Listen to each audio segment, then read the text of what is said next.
Thank you for calling Cracker Barrel. Hi, can I just place an order for a pickup? What's your name? Ryan. Ryan, that'll be ready in about 10 minutes. Awesome, thank you very much.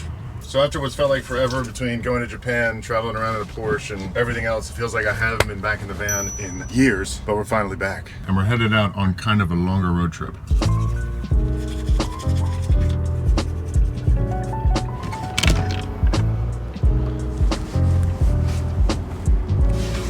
And calling that breakfast order in ahead of time. Give me like the perfect 10 minutes to brush my teeth, get changed, get dressed, and get ready, and just walk in there. My breakfast is done.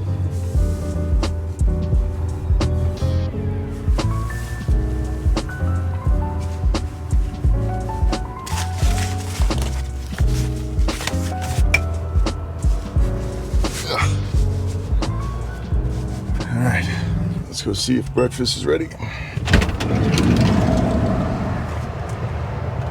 Also, every time I sleep in a Cracker Barrel parking lot, which is, I don't know if I mentioned it yet, this is where we slept last night, I always try to go in and get some food or breakfast in the morning just because I don't sleep here very often.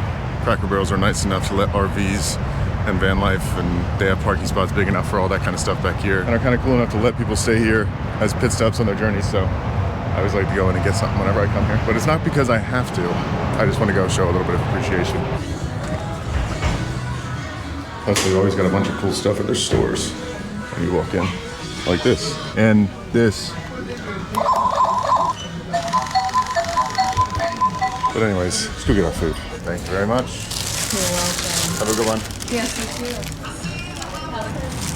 Breakfast required. So I don't really have an end destination for where I'm going on this trip in the van. I'm just kind of going back into the van full time, traveling around the country, and just seeing kind of what cool things we can get into and cool places we can check out on the way.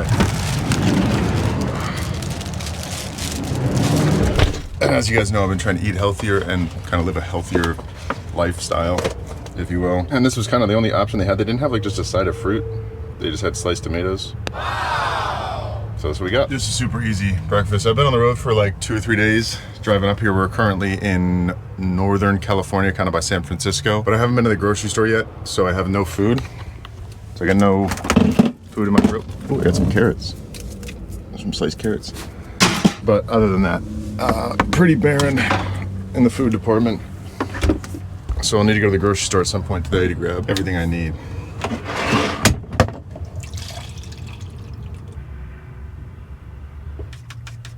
And today we're heading west because our short-term goal is to make it to Idaho. Don't know where, maybe Boise, somewhere around that area. I haven't been up north in a long time, so we're driving up in that direction. Wherever we end up, that's the beauty of van life. It doesn't really matter. But I'm gonna finish up this breakfast and then we're getting out of here.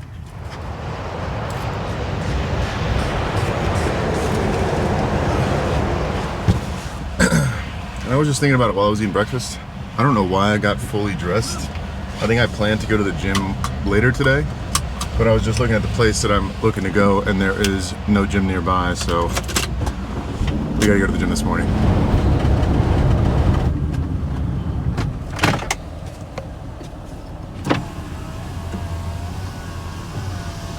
So now I've got to get changed back out of my clothes into my gym clothes to go to the gym.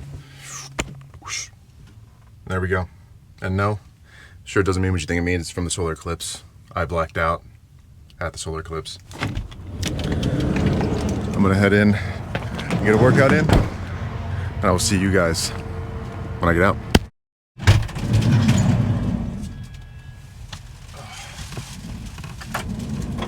I will say it is so much nicer being in the van as opposed to the Porsche, which if you watch my last few videos, I've been traveling around Southern California in this Porsche rooftop camper that me and some of my buddies built out. There she is, all set up. The ultimate off-road Porsche camper. And as much fun as it was, it is nice living in luxury, having the entire van to come back to, stand up in it, don't have to set up my bed and everything every night, so it is nice to be back in the van in comfort. But I have had this thing for about 2.5 years, almost, maybe 3, I'm not really sure. So I have been toying with the idea of potentially building out another van to live in and then either renting this one out or selling it. I'm not too sure yet, but I do want to get a new van that's a little more capable, maybe something 4x4. And honestly, the nicest part about being back in the van is just having a place for everything, even if it's like a makeshift place. Like I got my laundry spot up there, I've got my trash down here, table here, kitchen, everything's kind of got its own area. It's not all kind of in the same spot like it was in the Porsche camper, but I did love traveling in that thing. All right, let's get out of here and go pick up some supplies and get the van restocked.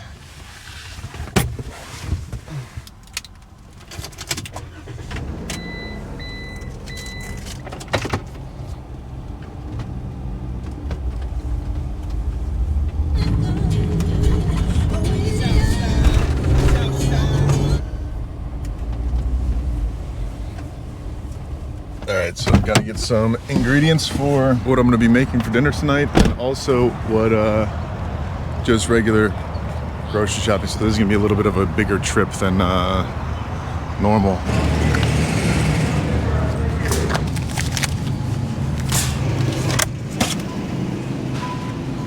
Alright, so I think I've got everything I need for about a week and a half supply of food. And I think tonight for dinner I'm going to do some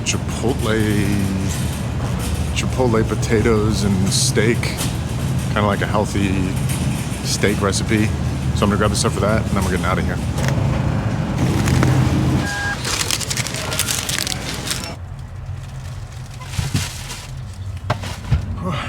That took a lot longer than I thought it was going to. But I've had my games updating on my Xbox because I haven't been in the van in a while, so they all have pretty large updates. So I'm hoping they're updated before tonight so I can play them with some of my buddies later. But it says 2 hours, but the data always fluctuates because it's on cellular network, so you never know how consistent it's gonna be.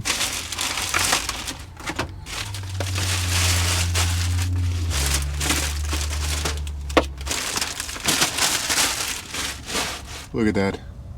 Beautiful. Fully stocked. Ready to go for at least a few days. Hopefully more than a few days because groceries are expensive. That was like 160 bucks. So I'm hoping it lasts me at least a week, but I don't know, we'll see. So I'm actually excited for where I'm going today because it's something that I have been, I guess, somewhat fascinated by for a little while. So we're currently on the western side of the Sierra Nevadas, which is a mountain range that kind of goes along the interior of California. And we're driving from the western side to the eastern side today. Well, not all the way. We're going to stop halfway through and I think stay up in the mountains tonight. And we're driving over this pass called the Donner Pass, which gets its name from this old story of these pioneers that traveled through and had just a horrible time, which is kind of an understatement of what actually happened.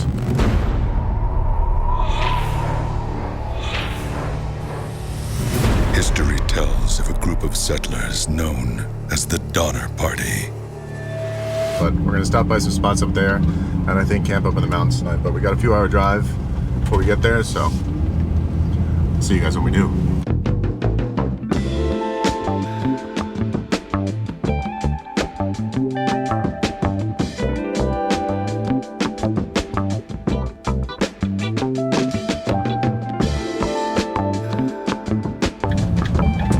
So I think this was back in around the 1840s, where this group of 90 plus pioneers set out from Illinois heading west towards California. And most of them weren't explorers, they're just families looking for a better life, kind of like everyone was back in that day. And then this area and this pass kind of became infamous because of one decision that this one group of pioneers made and ended up getting trapped in the mountains during one of the worst winters ever recorded in California. And most of them never made it out. So imagine making this trip that I'm making right now. It might seem small because you're only getting clips and bits of it, but in a tarp-covered wagon on dirt trails with absolutely no idea what was ahead. It's just an absolutely crazy story, and I'm weird and I fall asleep to historical stories sometimes, and that has been one of them that's always fascinated me because of how interesting it was. So I just pulled up to this first stop, which is the Donner Memorial Park or something like that, and it is cold out here. It went from 62 and sunny to freezing cold with snow, and like you have to wash the van too, but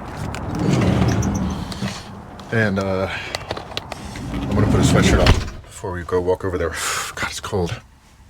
I also don't think that my game is gonna be updated, considering we're getting 1 megabit per second and it says 10 hours and 38 minutes. Maybe we'll have better service when we get to where we're going, but not looking likely that I'll be able to play tonight. Also, forgot that I don't have propane. So luckily there's a Safeway nearby. I'm just kind of hoping that they'll have propane. but I guess we'll see.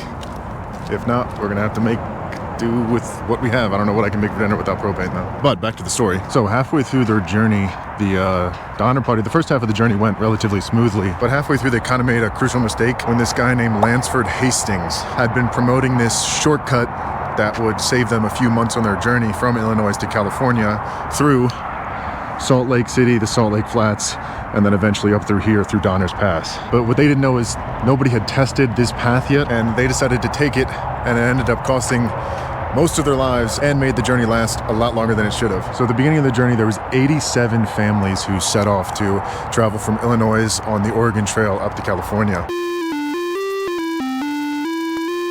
And like I said, for the first part of it, there were no major issues. They kind of followed the standard Oregon Trail up until they got to Wyoming, where they kind of made that fateful decision to take the Hastings cutoff. So after taking this so-called shortcut, it led them through the Salt Lake Desert over in Utah, and there is kind of where their problem started. So their wagons were getting stuck in the mud, almost up to the axle at some points.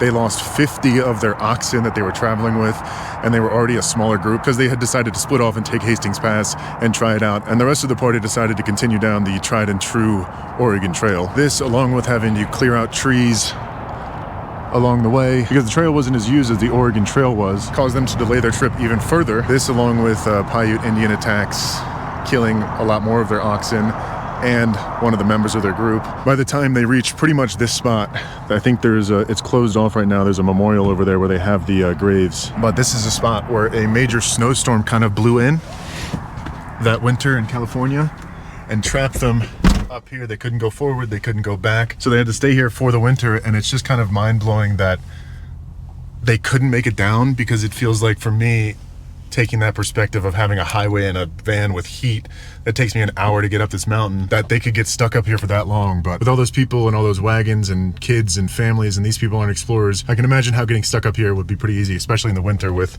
how much snow they have up on the ground. So they pretty much had the worst possible experience you could have as a pioneer making your way across America. And you might think that that is enough troubles to have by itself, getting stuck up here, but that was just the beginning of what happened to these people. But yeah, being up here, it's kind of hard to imagine what those people went through. Completely cut off up here with their family, making camp for what ended up being 4 months. But tonight I'm heading up to a camp at the top of Donner Pass at Donner Summit to just set up for the night as kind of an in-between road stop on my way out towards Reno and then up eventually towards Idaho. I'm gonna head to the store, pick up some propane.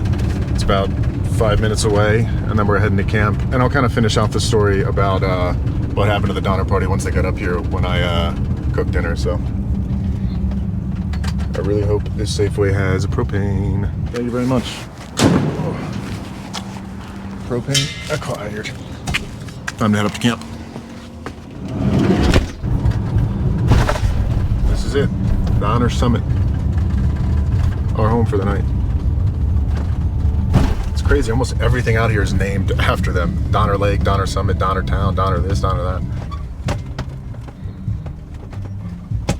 And this winter has been pretty mild by comparison. And even with that, this is how high the snow is at some points. 6-7 feet tall, all the way up to the roof on this building. It's just crazy. I can't imagine trying to drag a wagon through this. It is gonna get to be pretty cold later though, so I'm gonna get my propane heater out of the back here so that I can stay somewhat warm tonight. But I think I'm gonna hang out in the back here, brain rot in bed for 20-30 minutes, and then get started cooking some dinner. So I'm starting to get hungry again.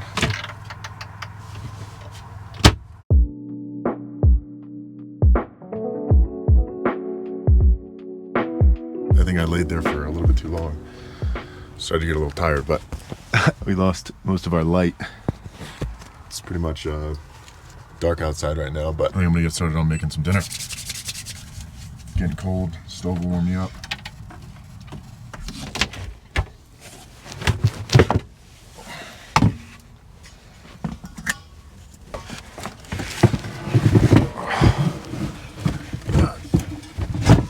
Get in there. There we go.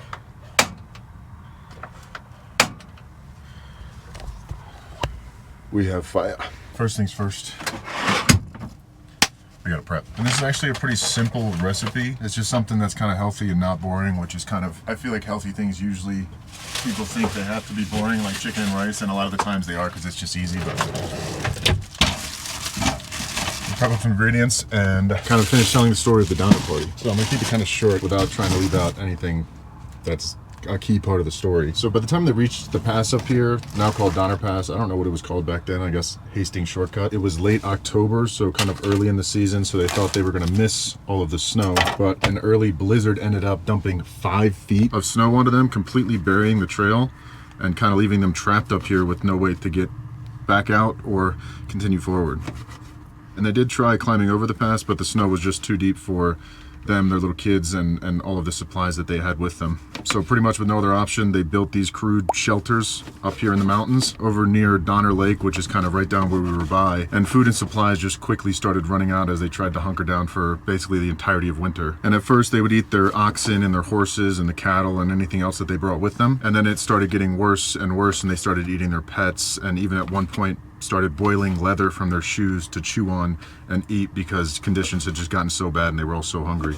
And it ended up getting so bad that by December, so October, November, December, so 2.5 months that they had been up there, 17 guys tried to make a journey out of the mountains to go find help. And again, these were just families. They weren't explorers or hardened travelers. So they set out with no food, no real winter gear, and were just trying to desperately find help as a last plea attempt.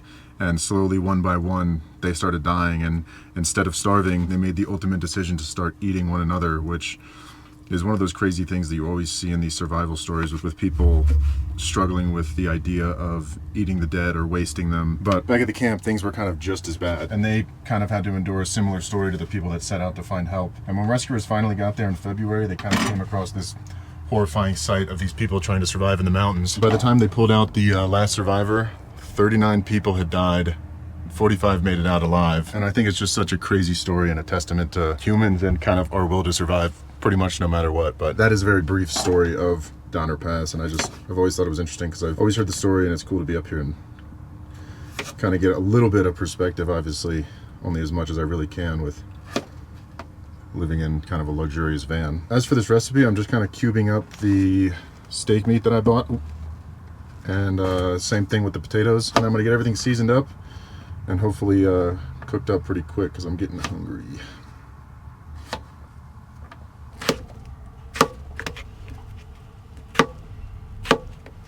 I always wonder what people think when they walk by and they just hear someone in the back of a van talking to themselves or making noise, or if they just don't think twice about it. But there we go. Potatoes, meat, chopped up, ready to go. I think that's basically it for the prep, other than I'm gonna fine chop some of this parsley real quick, and then we're gonna get everything started cooking. So I was gonna say I'm gonna keep the seasoning pretty simple with the seasoning that I already had, but I don't think I have it in the van anymore. So we're gonna do just kind of a standard seasoning on both the steak and the potatoes.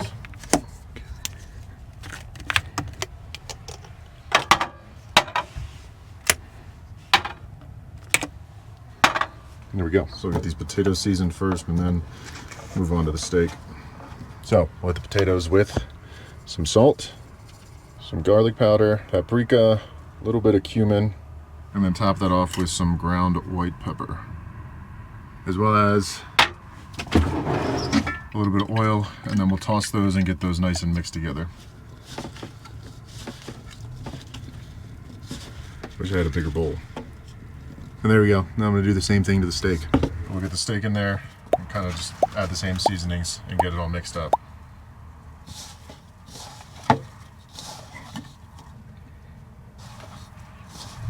There we go. Everything's prepped, ready to go. Now we just gotta cook it all. So first things first, I'm gonna get these potatoes in the oven. I've had the oven preheating for about 10 minutes. It's probably not hot enough yet, but that's fine. Get the potatoes in there anyways, because they're gonna take a little bit longer to cook than the steak will. But it's kind of hard to tell with my oven how well it's gonna bake things, because I don't know, it depends, I guess, maybe on the elevation or whatever, but it's pretty inconsistent with the temperature.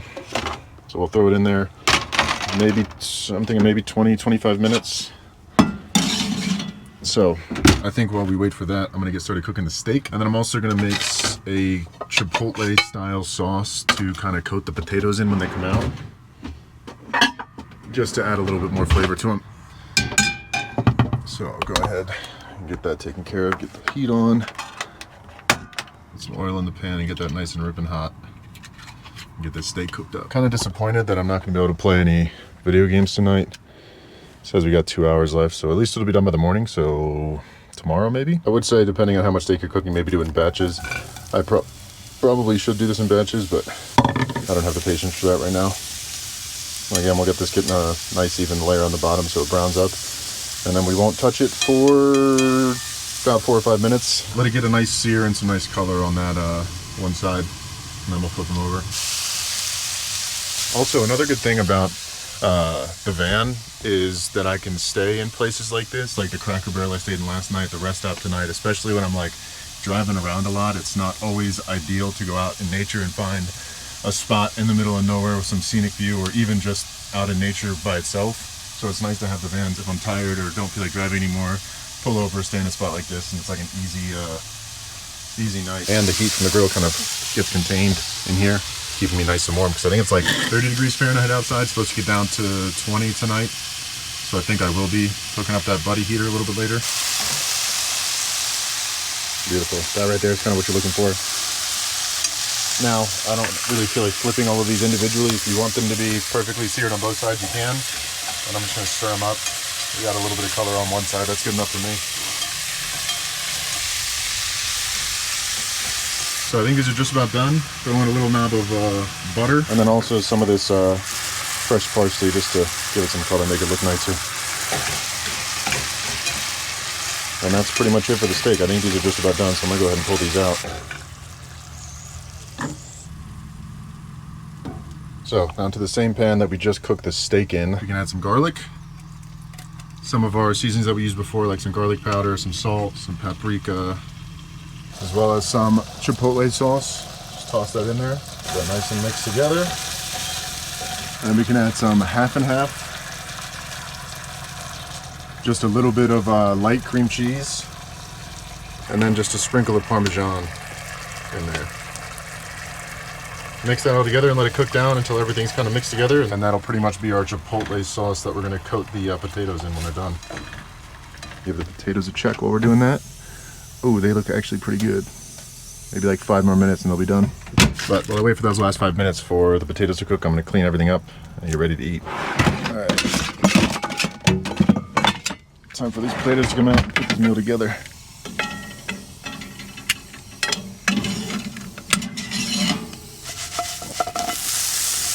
Beautiful. Those look so good. They smell so good. Take those and throw them in there. Get those nice and coated.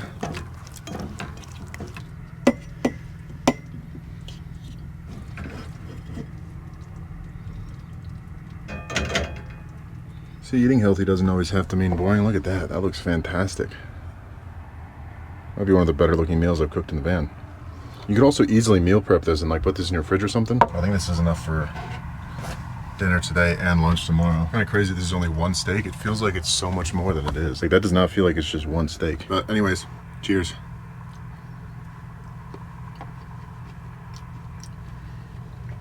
It's pretty good. I was a little worried about putting the creamy sauce on the potatoes, but it actually works pretty well. It is pretty good. If I had to rate it 1 out of 10, I'd probably give it a 7.2. It's pretty good. Not spectacular, but definitely something I would make again. I'm gonna finish this, enjoy my dinner, and I'll check in with you guys when I'm done. All right, leftovers going in the fridge. That'll be lunch tomorrow, which will be nice. Or maybe it'll be dinner, I don't really know. But it is frigid. It got so cold so fast. And I really wish my diesel heater was fixed. Mr. Buddy's good enough for now. Until I eventually get around to fixing my diesel heater, or maybe I'll just build a new van. I don't know. Oh, this thing cannot come on quick enough. It is so cold. Oh, beautiful. Can't really see that it's on, but if I turn the lights off, you can see it a little better.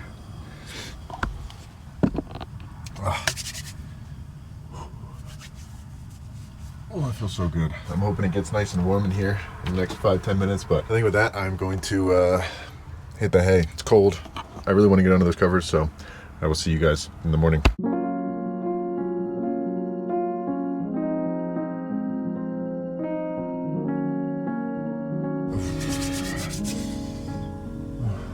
Woke up absolutely frigid this morning. I didn't leave the Mr. Buddy heater on all night because I never really do. I just leave it on as late as I can, and then when I wake up, like right now, I turn it on. I checked the temperature on my phone when I woke up because I could see my breath back here, and it said that it was a balmy 22 degrees. And I just bought these sheets and I already have a food stain on them. And I feel like I always get comments from people telling me I shouldn't have white sheets in the van, especially with it being so close to like my kitchen area.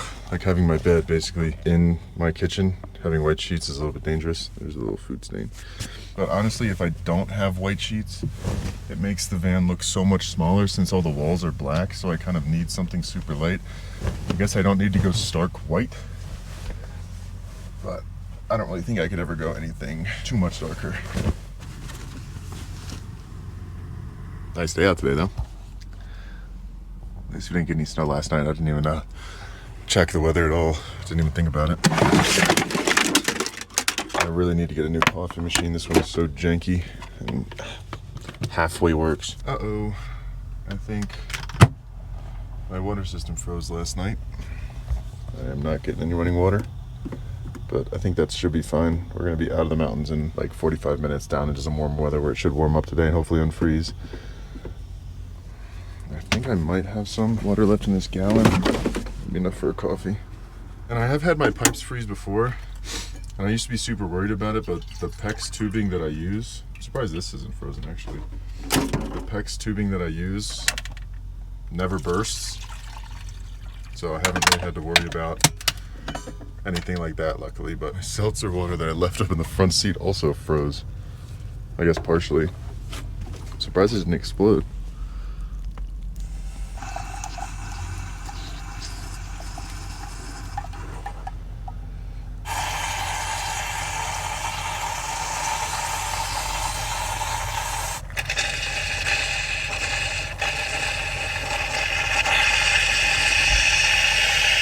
Not sure I trust it, honestly.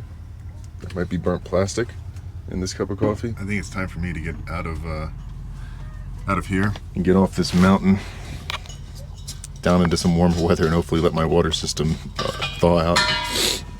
And also hope that none of the pipes actually did burst. Knock on wood. But yeah, I should be on the road for the next few months, just kind of traveling, going wherever, honestly, the wind takes me.